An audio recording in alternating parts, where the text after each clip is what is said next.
ब्रह्मा जी द्वारा शिव तत्व का वर्णन। ब्रह्मा जी ने कहा, हे नारद, तुम सदैव जगत के उपकार में लगे रहते हो। तुमने जगत के लोगों के हित के लिए बहुत उत्तम बात पूछी है, जिसके सुनने से मनुष्य के सब जन्मों के पापों का नाश हो जाता है। उस परम ब्रह्म शिव तत्व का वर्णन मैं तुम्हारे लिए कर रहा हूँ। शिव तत्व का स्वरूप बहुत सुंदर और अद्भुत है। जिस समय महाप्रलय आई थी और पूरा संसार नष्ट हो गया था तथा चारों ओर सिर्फ अंधकार ही अंधकार था, आकाश व ब्रह्मांड तारों व ग्रहों से रहित होकर अंधकार में डूब गए थे। सूर्य और चंद्रमा दिखाई देने बंद हो गए थे। सभी ग्रहों और नक्षत्रों का कहीं पता नहीं चल रहा था। दिन रात, अग्नि जल कुछ भी नहीं था। प्रधान आकाश और अन्य तेज भी शून्य हो गए थे। शब्द, स्पर्श, गंध, रूप, रस का अभाव हो गया था। सत्य असत्य सब कुछ खत्म हो गया था। तब सिर्फ सत्य ही बचा था। उस तत्व को मुनिजन एवं योगी अपने हृदय के भीतर ही देखते हैं। वाणी, नाम, रूप, रंग आदि की वहां तक पहुंच नहीं है।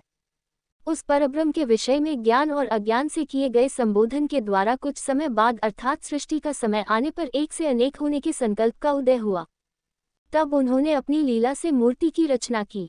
वह मूर्ति संपूर्ण ऐश्वर्य तथा गुणों से युक्त, संपन्न, सर्वज्ञानमयी एवं सब कुछ प्रदान करने वाली है। यही सदाशिव की मूर्ति है। सभी पंडित विद्वान इसी प्राचीन मूर्ति को ईश्वर कहते हैं। उसने अपने शरीर से स्वच्छ शरीर वाली एवं स्वरूपभूता शक्ति की रचना की।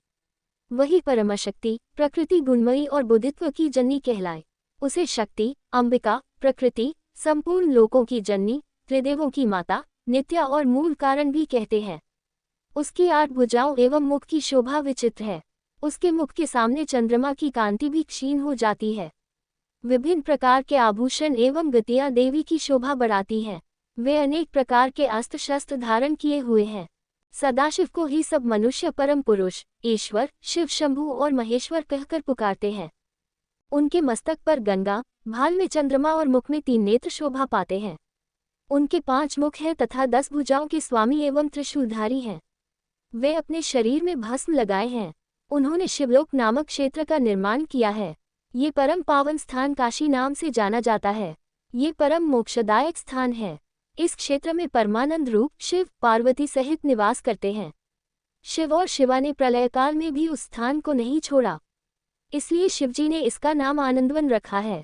एक दिन आनंदवन में घूमते समय शिव शिवा के मन में किसी दूसरे पुरुष की रचना करने की इच्छा हुई।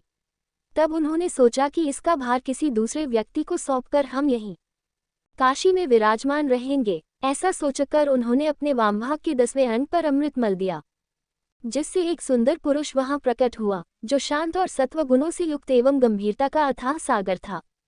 उसकी कांति इंद्रनील मणि के समान श्याम थी। उसका पूरा शरीर दिव्य शोभा से चमक रहा था तथा नेत्र कमल के समान थे। उसने हाथ जोड़कर भगवान शिव और शिवा को प्रणाम किया तथा प्रार्थना की कि मेरा नाम निश्चित कीजिए। ये सुनकर भगवान शिव हंसकर बोले कि सर्वत्र व्यापक होने से तुम्हारा नाम विष्णु होगा। तुम भक्तों को सुख देने वाले होगे। तुम यही स्थिर रहकर तप करो, वही सभी कार्यों का साधन है।